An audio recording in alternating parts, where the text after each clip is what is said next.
If you would, rise out of respect for God's holy word.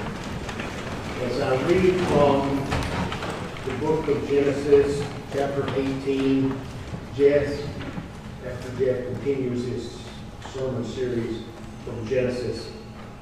This is the announcement of the birth of Isaac to Father Abraham and to Sarah. The first 15 verses of chapter 18. The Lord appeared to Abraham at the oaks of Mamre, while he sat at the entrance of his tent in the day's heat. He looked up and suddenly saw 3 men standing near him. As soon as he saw them, he ran from his tent entrance to greet them and bowed deeply. He said, "Sirs, if you would be so kind, don't just pass by your servant. Let a little water be brought so that you may wash your feet and refresh yourselves under the tree. Let me offer you a little bread so that you will feel stronger. And after that, you may leave your servant and go on your way, since you have visited your servant." They responded, "Fine, do just as you have said." So Abraham hurried to Sarah at his tent and said, "Hurry, knead 3 sheahs of the finest flour and make some baked goods." Abraham ran to the cattle, took a healthy young calf, and gave it to a young servant who prepared it quickly. Then Abraham took butter, milk, and the calf that had been prepared, put the food in front of them, and stood under the tree near them as they ate. They said to him, "Where's your wife Sarah?" He said, "Right here in the tent." Then one of the men said, "I will definitely return to you almost this time next year. Then your wife Sarah will have a son."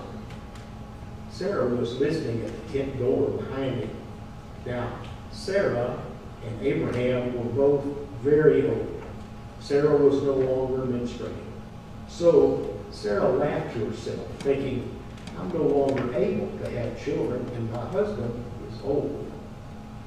The Lord said to Abraham, "Why did Sarah laugh and say, 'Me give birth at my age?'" Verse 14, our memory verse for this week. "Is anything too difficult for the Lord? When I return to you about this time next year, Sarah will have a son." Sarah lied and said, "I didn't laugh," because she was frightened. But he said, "No, you laughed." This is the word of God for the people of God. Thanks be to God.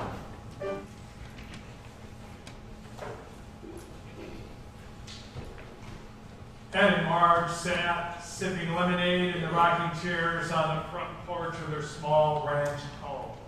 They loved each other deeply. They were in their 70s, married for 50 plus years. They said to each other, "You know, we've had a good life," and then they started reminiscing about the early years.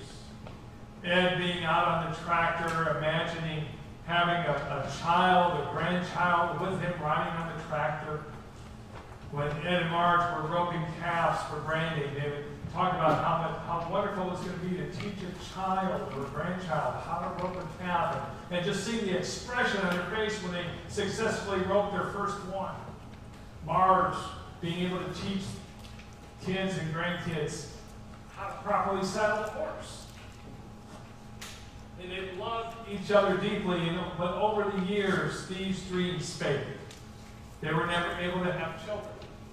They tried to foster in hopes of adopting, but with the 3 different sets of foster children they had, it always ended up the same way, being pulled out because some distant relative came forward. But throughout the years, they were managed to accept their situation and just come to say, "You know what? It just is what it is." Ed stood up to get some more ice for the lemonade, and he sees a person walking up the long gravel driveway and says to Marge, "Marge, looks like we got company. Should I get my shotgun or a piece of pie?" Marge says, Ed, let's just start with the pie." The man comes up, and Marge offers him a glass of lemonade. Ed motions to have a seat in the rocking chair. He said, I'm sorry, my car broke down about a mile down the road, and I don't have any cell phone signal. By the way, my name's Malachi. I said, I have a friend, he has a car repair shop. I'll give him a call. I have a tow truck out here, probably about a half hour or so. So Malachi decided to take advantage of this captive audience. He said, I just want you to know that I provide insurance. I specialize in life insurance for seniors so they can leave a gift to their children and grandchildren. Well, we don't have any. Malachi, being a good salesman, wasn't going to give up that quickly and continued and said, let me show you what you do. It's not going to be anything. And they said, look, we've never had children or grandchildren. We don't need it. Malachi looked at him and said, you're probably going to still want this. With that, he got up, started walking down the driveway, and said, I'll go meet the tow truck. He left the proposed life insurance policy in the rocking chair. Dad grabbed it, yelled at him, and said, I'm going to just throw this away. As we said, we don't have any children or grandchildren. Malachi said, you mean you don't have any yet? He said, look, you all are good Christian folk. Is anything too difficult for God? Is anything too difficult for God? No. Yeah, we know that's what the answer is supposed to be. No, right? And yet sometimes it's as if we say yes, or maybe, all of the above. Because I see that we live in a tension. At least I do. I don't know if you live there. I do live in a tension between it is what it is, and then that question that just is always hanging out there, isn't it? Is anything too difficult for God? And there's this tension. And it things that we have to deal with in situations and circumstances and the way life is. Sometimes in trying to accept it, in trying to have some peace about it, we want to say, it is what it is. We in our opportunity to get serenity about it. We even pray that prayer, don't we? Some of you know that prayer, some of you pray it every day. God, grant me the serenity to accept the things I cannot change. But I wonder if we're accepting things that God does not want us to accept. Things like self-centeredness, weak resignation, oppression, gut-wrenching guilt that we live with. I wonder if there's some things that God says, no, I don't want you to accept that. Self-centeredness. The genesis of our story, the genesis of self-centeredness comes in the book of Genesis. Genesis, the book, not the man. Early on in the story of the Garden of Eden with these wonderful symbols of humanity, Adam and Eve. And you know how the story goes. And they have a beautiful place to live. They have a beautiful life. They have a beautiful relationship with God. Every evening as the sun is setting, God comes to them and they take a walk in the cool of the evening.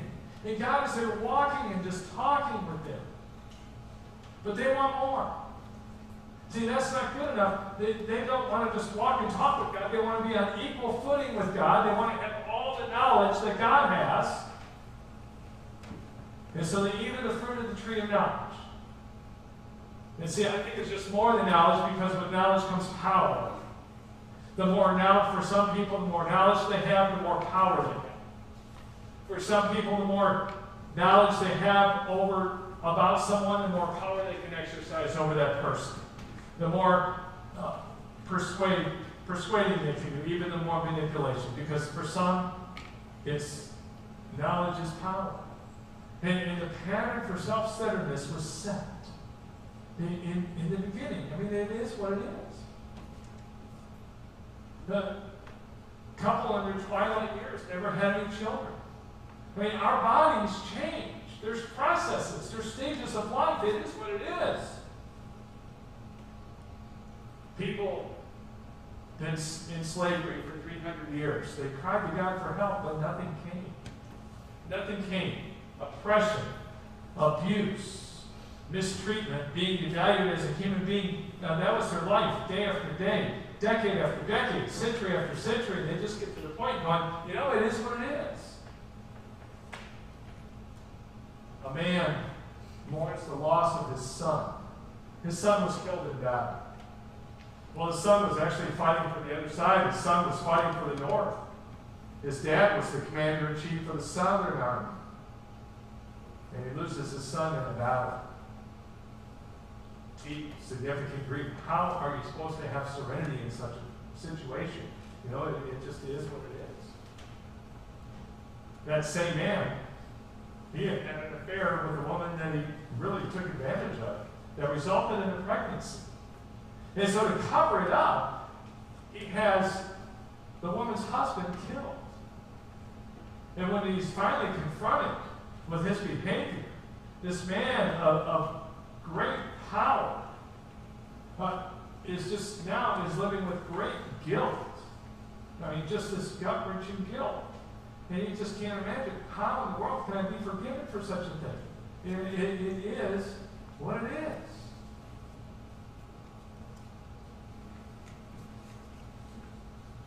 It wasn't long after Malachi left that Marge started feeling pretty ill. She'd be nauseous a lot. Wasn't able to eat. They got concerned because even though she wasn't eating, she was starting to gain weight. So they feared the worst, cancer.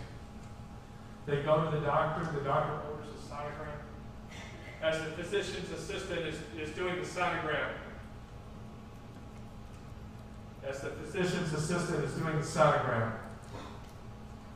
she says, wait right here. She gets the doctor comes in. He's looking and he goes, this is odd. Now, with all due respect to the doctors here, that's probably not something you want to say. He says, I'm going to send you to an OB/GYN. Again, every week. You know, it doesn't happen at 8:30. Come at 8:30. Yeah, that's what I'm thinking.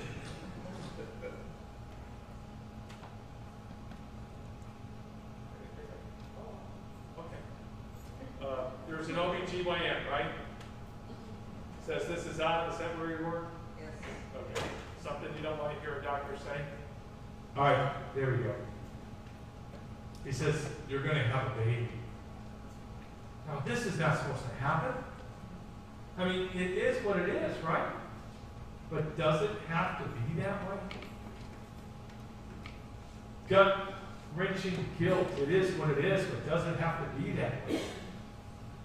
You know, deep grief, it is what it is, but does it have to be that way? Oppression, slavery, injustice, it is what it is, but does it have to be that way? Self-centeredness, does it have to be that way? Now bring in now your story. Your story of brokenness, your story of being devalued, your story of thinking it's just over, things are too late, maybe your story of struggling with forgiveness. Bring that in. And, you know, the stories where you have said, you know, it just is what it is. But I want to say to you, but does it have to be that way? You know, is anything too difficult for God? No. And yet, God help me to accept these things because it is what it is. A man just wrecked with guilt, confronted with the sin. He finally prays. He takes time and he prays and he says, have mercy on me, God, according to your faithful love. Wipe away my wrongdoings, according to your great compassion. Purify me from my sin. Create in me a clean heart, O God. Put a new and faithful spirit deep inside me. Let me hear joy and celebration again. Now, if your story is one where you struggle with forgiveness, with thinking, struggling with God being able to forgive you and you being able to forgive you, I invite you to pray that prayer. It comes from Psalm 51, Psalm of King David. This is a prayer that he did after he was confronted with his sin, where he took advantage of Bathsheba, where there's a pregnancy, he has her husband Uriah killed, and then the prophet Nathan confronts him, and he, in his remorse, but it's hard for him to think about being forgiven. And if that's you, I invite you to look at Psalm 51. And if you have a Bible, open it up to about the middle. Most likely, if you open it up to the middle, you'll be in Psalms, and you'll see the numbers. You can get there. But read it each day this week, so you can come to have the assurance that God forgives you, so you can forgive you.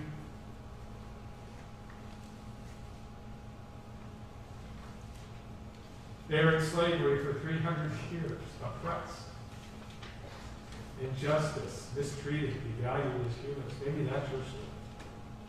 Maybe your story is one of being mistreated, devalued. Maybe you feel trapped, and you just think there's no way out, and you've resigned yourself to it is what it is. But it doesn't have to be that way. See, the story of God delivering the people out of slavery. God delivered between 70 and 150,000. Between 70,000 and 150,000. Against a powerful Pharaoh and Egyptian army. And no matter how trapped you feel, as God delivered them, God can deliver you. The stories that you don't read it in the first part of the book of Exodus. It's the second book, right after Genesis. Genesis, Exodus. Read the story. Know that God's design for people, God's desire for people, is not for anybody to live in oppression, but for people to be liberated. Now, on this Sunday before Juneteenth, that's a good reminder. It's a good reminder for us. Maybe you've been a victim of racism or sexism or something, just know that God can deliver you. Maybe you're kind of on that other side of that story, though. There are those that are victim of racism, and then there's the other side of that story, right? And this being the Sunday before Juneteenth. 3 white men grabbed a black man, tied him up, and dragged him for about 3 miles along the road. He was unconscious for most of the time. About halfway through, it was obvious that the man was dead. I will spare you the gory details, very gory details. That the man was dead, and they continued dragging him for another 1.5 miles up into the cemetery. They weren't dragging him behind a horse. This didn't happen in 1800. They were dragging him behind a pickup truck. This happened only 25 years ago. Now, when it comes to racism and such hate, if you think it is what it is, I really want you to hear as your pastor, but it can't be that way. And if our hearts are such that we hear a story like that and we're not sickened or moved to action, I think we need to check our hearts. Just as Pharaoh's heart was hardened, there might be something that has caused that in us. Maybe it's just great fear. Maybe it's something that you've experienced. Maybe it's, I don't know. But I know we can't say it is what it is because it can't be that way. And I know and you know, right, that there are good Christians who struggle with racism and even are. And we just can't sit and say it is what it is. Just a few weeks ago, I discovered a Christian that I've admired for years, decades, right? Very informative in my early years of ministry, this person was. In talking, and she had sold her house maybe about 6-10 years ago. And I said, well, was that hard, the house that they had where the kids were raised and her and her husband, had it for all those decades? And she goes, no. Black people started moving in. She goes, and what really did it was a mother, a single mom with her 2 kids moved in across the street, and all of a sudden there's all these black kids playing in the yard. And she wasn't embarrassed. and to tell a story of a group of people. And in the same conversation, she's talking about how great her new church is. And I was stunned. I can't just say it is what it is. Because God can't be that way.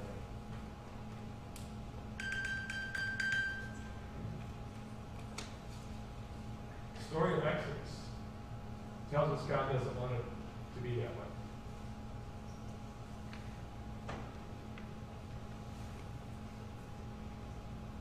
Deep grief. There's that deep grief, right? And then we have that promise, Matthew 5, blessed are those who mourn, for they shall be comforted. And if you have grief that's so deep that you just go, it is what it is, look at that verse in Matthew 5, blessed are those who mourn, for they shall be comforted. That word comfort is not, it's a nice word, right? But the Greek word actually means one who stands beside you. It means that Jesus is saying God is going to be there with you in your grief. Imagine God standing next to you. There's a pattern of self-centeredness that is set in the story of Adam and Eve, those symbols of humanity. And we have our stories, right? Of brokenness that we've been on the receiving end from, brokenness that we've caused. And we go, the pattern is set, it just is what it is. Well, I want you to hear these words. Words from Paul in his letter to the church in Rome. While we were still sinners, at that right moment, Christ died for us ungodly people. God shows his love for us because while we were still sinners, Christ died for us. He died to sin once and for all. In the same way, you also should consider yourselves dead to sin and alive to Christ. Sin will have no power over you because you are now under grace. See, that pattern of self-centeredness has been broken. It's no longer it is what it is, but it has become something else. A life under grace. Or maybe your story is, it's just too much, it's too late, it's too long, it's too far away, it's too complicated, it's too difficult. Is that your story? So it just is what it is. But this story from Scripture too. The story of Abraham and Sarah. Abraham, 99 years old, promised a child. He's going to have a child when he's 100. And the story just comes and screams to us that there is nothing out of the realm of the possibility for God to work in and through. Is your story one that you go, it's just too complicated, too much, too late? Now, I want you to hear those words that Jesus said to his disciples when they were thinking something was impossible. Oh, yes, it's impossible with humans. But all things are possible for God. Say, all things, are possible, for God. Let's say it together. All things are possible for God. We pray that prayer, don't we? God, help me to accept the things I cannot change. And that question is just out there, right? Is anything too difficult for God? No. Yet.